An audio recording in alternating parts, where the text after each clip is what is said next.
来看电动车的大厂特斯拉，用过市场的人客是真多。不过去年执行长马斯克表态停川普了后，生意就愈来愈歹。今麦特斯拉提出290亿美金的奖励，希望将马斯克留落来，继续换特斯拉来应对 AI 科技的挑战。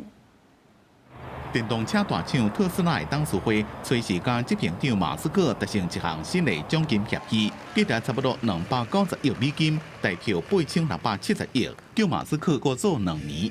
Look, it's roughly 30 billion, and they're basically hedging their bets. Given the Delaware court case, that's what they need to do. They need to recommit to Musk. He's the most important asset to Tesla.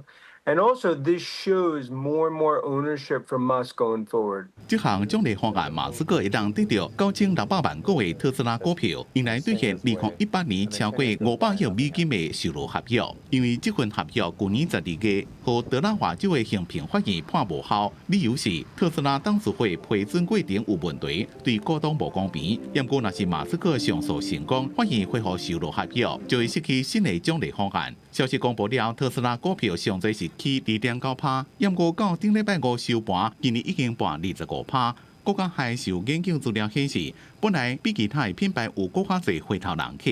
不过，伫马斯克去年热天停川普了，特斯拉的品牌忠诚度开始大跌。今年3月降到49.9%，比业界平均水准小可较低。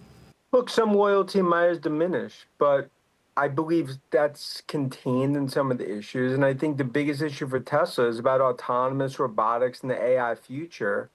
And that's why I think it's a $2 trillion valuation. 特斯拉全世界销售也继续下滑，今年前5个月美国销售量跌8%，欧洲顶半年跌33%。这是看在消费者对马斯克想过插政治正反弹。在马斯克跟川普避免了，特斯拉怎么用高额的奖金，希望伊继续带特斯拉，也个面对 AI 愈来愈激烈的竞争。